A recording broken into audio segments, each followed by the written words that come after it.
வணக்கம் ஜோதிட நண்பர்களே. வரும் பிப்ரவரி மாதம் முதல் மே மாதம் வரைக்கும் கிரகங்களுடைய கூட்டணிகள் ஏற்படும். நவ கிரகங்களில் கேதுவை தவிர்த்து மற்ற 8 கிரகங்களும் ஒன்றோடு ஒன்று கலந்து கொண்டு இருக்கும். அதாவது மாத கிரகங்களும் வருட கிரகங்களும் ஒன்றாக இணையக்கூடிய காலகட்டம். பிப்ரவரி 14க்கு மேலே கிரகங்கள் ஒரு வரிசையாக இருந்து பிறகு மார்ச் 15லேருந்து ஏப்ரல் 15 வரைக்கும் கிரகங்கள் ஒன்றோடு ஒன்று கலந்து கூட்டு கிரகங்களாக மாறி அதன் பிறகு மே மாதத்தில் திரும்பவும் ஒரு வரிசையாக அமையும். கிட்டத்தட்ட இந்த அமைப்பு பார்த்திங்கன்னா பிப்ரவரி 14 ஆரம்பித்து மார்ச், ஏப்ரல், மே, கிட்டத்தட்ட ஜூன் முதல் வாரம் வரைக்கும் கூட தாக்குப்பிடிக்கும். கிரகங்கள் ஒன்றாக சேர்ந்து இருக்கும் பொழுது கூட்டு கிரக அமைப்புகள் ஏற்பட்டு கூட்டு கிரக யோகா அமைப்புகள் அப்படிங்கிறது செயல்படும். கிரகங்கள் வரிசையாக இருக்கும்போது கிரகமாளிகா யோகம் அப்படிங்கிறது செயல்படும். மாத கிரகங்களானது முதல்ல சனியோடு இணையுது, ரெண்டாவது ராகுவோடு இணையுது, மூன்றாவது குருவோடு இணையுது. பொதுவாகவே இந்த கூட்டு கிரக அமைப்புகளும் சரி இல்லை கிரகமாளிகா யோகா அமைப்புகளும் சரி செய்யக்கூடியது ஒரே விஷயம்தான். பாசிட்டிவ் அண்ட் நெகட்டிவ் ரெண்டையுமே சேர்த்து தான் கொடுக்கும். பட் எந்தெந்த விஷயங்கள் அப்படிங்கிறது ஒவ்வொரு ராசி லக்னங்களுக்கு தகுந்த மாதிரி மாற்றங்கள் ஏற்படும். பட் ஒவ்வொரு ராசி லக்னங்களுக்குமே ஸ்பெசிஃபிக்காக சில விஷயங்களில் மட்டும் ஏற்ற இறக்கங்கள், லாப நஷ்டங்கள், நல்லது கெட்டது அப்படின்னு இந்த இரட்டைத்தன்மை கொண்ட அனைத்து விஷயங்களையும் கலவையாக அது காட்டிக்கொண்டே இருக்கும். அதுவும் இந்த முறை அமைஞ்சிருக்கக்கூடிய இந்த கிரக அமைப்புகளானது ஆரம்பத்தில் கொஞ்சம் சுணக்க நிலையை ஏற்படுத்தும். கொஞ்சம் ஒரு கன்ஃபியூஷனான ஸ்டேட்டஸ் இருக்கும். செய்யலாமா வேண்டாமா அப்படிங்கிற யோசனைகளையே பல காரியங்கள் கழிஞ்சு போகும். பெரும்பாலும் எல்லா விஷயங்களுமே பார்த்திங்கன்னா ஒரு ஸ்லோ பிக்கப்பாகத்தான் இருக்கும். பட் அதுவே மத்திய பகுதியில் பார்த்திங்கன்னா அதற்கு அப்படியே ஆப்போசிட்டாக எல்லா விஷயங்களும் நடக்கும். எல்லாமே பார்த்திங்கன்னா ஹரிபரியாக நடக்கும். முன்ன பின்ன யோசிக்கிற கூட டைம் இருக்காது. டக்கு டக்குன்னு காரியங்கள் நடந்துக்கிட்டே இருக்கும். ஈவன் அது பாசிட்டிவாக இருந்தாலும் சரி, நெகட்டிவாக இருந்தாலும் சரி, நின்று நிதானித்து யோசிக்கிறதுக்கெல்லாம் நமக்கு டைமே கிடைக்காது. டக்கு டக்குன்னு விஷயங்கள் காரியங்கள் நகர்ந்து போய்கிட்டே இருக்கும். நிறைய சேஞ்சஸை எதிர்பார்க்கலாம் இந்த டைமில். கண்ணு மூடி கண்ணு திறக்கிறதுக்குள்ளே என்ன நடந்துச்சு அப்படின்னு தெரியாத மாதிரி சில காரியங்கள்லாம் டக்கு டக்குன்னு மூவ் ஆகிட்டு போய்கிட்டே இருக்கும். இந்த கூட்டமைப்பில் கடைசி காலகட்டம் அப்படின்னு வரும்பொழுது ஒரு ரிலாக்ஸ்டான பொசிஷன் நமக்கு கிடைக்கும். அதாவது எப்படி இருக்கும் பார்த்திங்கன்னா, ஆரம்பத்தில் என்ன பண்ணுறதுனே தெரியாமல் முழிச்சிட்டு இருந்தோம். திடீர்னு இடையில என்ன நடந்ததுன்னு தெரியல, அறக்கப்பறக்க எல்லா விஷயங்களையும் செஞ்சு முடிச்சிட்டோம். இப்போ கொஞ்சம் நிம்மதியாக இருந்தால் போதும், அமைதியாக ரெஸ்ட் எடுத்தால் போதும் அப்படிங்கிற மைண்ட் செட்டுக்கு கொண்டுட்டு போகும். நல்லதோ கெட்டதோ சந்தோஷமோ துக்கமோ எப்படியோ அலைஞ்சு திரைஞ்சு கஷ்டப்பட்டு நினச்சதை செஞ்சு முடிச்சிட்டோம் அப்படிங்கிற ஒரு மைண்ட் செட்டில் நம்ம கொண்டு போய் உட்கார வைக்கும். பொதுவாக கூட்டு கிரக அமைப்புகள் ஏற்படும் போது அங்கே பாசிட்டிவ் நெகட்டிவ் ரெண்டும் கலந்த விளைவுகள் தான் இருக்கும். காரணம் என்ன அப்படின்னு பார்த்தீங்கன்னா, கிரக கூட்டணிகள் அப்படிங்கிறது பாசிட்டிவ் கிரகங்களும் நெகட்டிவ் கிரகங்களும் இணையக்கூடிய அமைப்புகள் தான். தவிர ஸ்தான பலத்தின் அடிப்படையிலையும் பார்த்தீங்கன்னா சில கிரகங்கள் பாசிட்டிவாகவும் இருக்கும், சில கிரகங்கள் நெகட்டிவாகவும் இருக்கும். பட் இங்கே எல்லா கிரகங்களுமே ஒன்று சேரும் பொழுது அப்போ அங்கே ஸ்தான பலமும் அந்த பாசிட்டிவ் நெகட்டிவ் கலந்த நிலைகளை தான் அது செயல்படவும் செய்யும். ஸோ இயற்கையாகவே இந்த கூட்டு கிரக அமைப்புகள்லாம் ஏற்பட்டுடுச்சு அப்படின்னா முழுசாக நம்ம நல்ல விஷயங்களும் எதிர்பார்க்க முடியாது. அதுக்காக முழுசாக எல்லாமே கெட்ட விஷயங்கள் தான் அப்படின்னு சொல்லிட முடியாது. இந்த மாதிரியான கிரக அமைப்புகள் ஏற்படும் பொழுது தான் அங்கே அதிர்ஷ்டமும் வேலை செய்யும், துரதிர்ஷ்டமும் வேலை செய்யும். அது அதிர்ஷ்டமா இல்லை துரதிர்ஷ்டமா அப்படிங்கிறதான் அவங்களுடைய பிறப்பு ஜாதகம் முடிவு செய்யும். பிறப்பு ஜாதகத்தில் அவங்களுடைய கிரக அமைப்புகள் இப்போது எந்த நிலைமையில் இருக்குது அப்படிங்கிறத வச்சு அதை டிசைட் பண்ணலாம். பட் இங்கே நம்ம பொது பலன்கள் பார்க்குறதுனால ஜென்ரலாக இது எப்படி இருக்கும் அப்படிங்கிறத புரிஞ்சுக்கிட்டிங்கன்னா அதை கொஞ்சம் ஈஸியாக எடுத்துகிட்டு போகலாம்.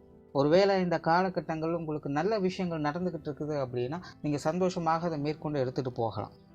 ஒருவேளை உங்களுக்கு மோசமான விஷயங்கள் நடந்துகிட்ருக்கு அப்படின்னா நீங்கள் அதை நினச்சி பெருசாக பயப்பட வேண்டியதில் கவலைப்பட வேண்டிய பெருசாக அதை நினச்சி ரிஸ்க் எடுக்காதீங்க, ஃப்ரீயாக விடுங்க. கொஞ்ச நாள் அது தானாகவே சரியாயிடும். திரும்ப திரும்ப அதே விஷயங்களுக்குள்ளே போய் மாட்டிக்காதீங்க. ஒரு 3 மாதம் பொறுமையாக இருந்துட்டு அதன் பிறகு உங்களோட ப்ராசஸை ஸ்டார்ட் பண்ணுங்கள். ஸோ அதற்கு தகுந்த மாதிரி நீங்கள் கொஞ்சம் ஃப்ளெக்சிபிளாக இருந்துட்டீங்க அப்படின்னா இந்த காலகட்டம் உங்களுக்கு கொஞ்சம் சமாளிக்கக்கூடிய வகையிலும் சிறப்பான வகையிலும் அமையும். தவிர பொதுவான வகையில் ஒவ்வொரு ராசி லக்னங்களின் வகையில் ஒவ்வொரு ராசிக்கும் ஒவ்வொரு விதமான வகையில் இது ஸ்பெசிஃபிக்காக வேலை செய்யும். அது உங்களுடைய ராசிக்கு என்னென்ன விஷயங்கள் அப்படிங்கிறத மேற்கொண்டு பார்க்கலாம். தவிர இது ராசிக்கு பொருந்துமா இல்லை லக்னத்துக்கு பொருந்துமா அப்படிங்கிற டவுட்டு வேண்டாம். ஏன்னா இது ராசிக்கும் பொருந்தும், லக்னத்துக்கும் பொருந்தும். மீனம் மீன ராசி மீன லக்னக்காரங்களுக்கு இந்த 4 மாத கிரக கூட்டணிகள் என்பது ஒரு கலவையான மாற்றங்கள் ஏற்படுத்தக்கூடிய காலகட்டமாக இருக்கும். தனிப்பட்ட முறையில் மீன ராசி மீன லக்னக்காரங்களாம் ரொம்பவுமே உற்சாகத்தோடும் கலகலப்போடும் செயல்பட்டு வருவாங்க. காரணம் என்னென்னா, இந்த காலகட்டங்களில் உங்களுடைய ராசிக்குள்ளேயே சுக்கிரன் உச்ச நிலையை அடைவாங்க. உடன் ராகுவோடைய சேர்க்கையும் இருக்கும். இதனால் மீன ராசி மீன லக்னக்காரங்கள் அதிகமான உணர்ச்சி வசப்படக்கூடிய தன்மைகளுக்கு ஆளாவாங்க.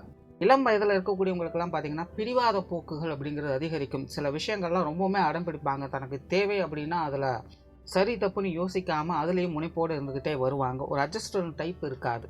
பட் எடுத்த காரியத்தை ஸ்திரமாக முடிக்கக்கூடிய திறன் அவங்களுக்கு உண்டு. அதனால் முடிஞ்ச அளவுக்கு நல்ல காரியங்களுக்காக இந்த காலகட்டங்களை பயன்படுத்துங்க. உங்களுக்கான நல்ல விஷயங்கள் கண்டிப்பாக வந்து சேரும். உங்களுடைய புதிய முயற்சிகள் காரியங்கள் சாதகமாகும். கலைத்துறையில் இருக்கக்கூடியவங்களுக்கு மீடியா சம்மந்தப்பட்ட விஷயங்களில் பல நாட்களாக பல வருடங்களாக கடினமாக முயற்சி சென்றிருக்கிறவங்களுக்கெல்லாம் இந்த காலகட்டங்களில் ஒரு எதிர்பாராத திருப்பு முனைகளாக சில விஷயங்களை பார்க்க முடியும். பொதுவாகவே மீனராசி மீன லக்னக்காரங்கள்லாம் பார்த்திங்கன்னா ஒரு வசீகரத்தன்மையை பெற்ற நபர்களாக மாறுவாங்க. எல்லாருமே உங்களை கவனிச்சுக்கிட்டே இருப்பாங்க. எல்லாருடைய பார்வையும் உங்கள் பட்டத்துக்கு தான் திரும்பும். பட் இங்கே பிரச்சனை என்னென்னா, உங்களுக்கு மற்றவங்களை கண்டால் கொஞ்சம் எரிச்சலாக இருக்கும். தேவையே இல்லாமல் எனக்கு தொந்தரவு கொடுத்துக்கிட்டே இருக்காங்க இவங்க அப்படிங்கிற மாதிரி ஃபீல் பண்ணுவீங்க. ஸோ மற்றவங்களால் தேவையில்லாத கொஞ்சம் நச்சரிப்பான விஷயங்கள் அப்படிங்கிற இந்த காலகட்டங்களில் கொஞ்சம் இருக்கத்தான் செய்யும். இந்த விஷயங்களை கொஞ்சம் அட்ஜஸ்ட் பண்ணி போக தான் வேணும். பட் இருந்தாலுமே உங்களை சுற்றி இருக்கவங்களுடைய கம்பேர் பண்ணும்போது உங்களுடைய நிலை இந்த காலகட்டங்களில் சற்று ஓங்கியே இருக்கும். அதனால் பெரிய அளவில் தொந்தரவுகள் அப்படிங்கிறது எதுவும் இருக்காது. அப்படியே இருந்தாலும் அது அடங்கி போக தன்மைக்குள்ளே இருக்கும். நீங்கள் சொன்னால் கேட்டுப்பாங்க. குடும்ப விஷயங்கள் மற்றும் குடும்ப காரியங்கள்லாம் ரொம்பவுமே சாதகமாக இருக்கும். குடும்பத்துக்குள்ளே சாதகமான காரிய மாற்றங்களை எதிர்பார்க்கலாம். சுப விசேஷங்கள் சுப காரியங்கள் போன்ற விஷயங்களை பங்களித்து வரலாம். அதே போல் இந்த காலகட்டங்கள் உங்களுக்கு விரயங்கள் செலவுகள் அப்படிங்கிறதும் சற்று கூடுதலாகவே இருக்கும். ஏற்கனவே மீன ராசிக்கு 7 ரச்சனை அப்படிங்கிறது ஆரம்பிச்சிருக்கு.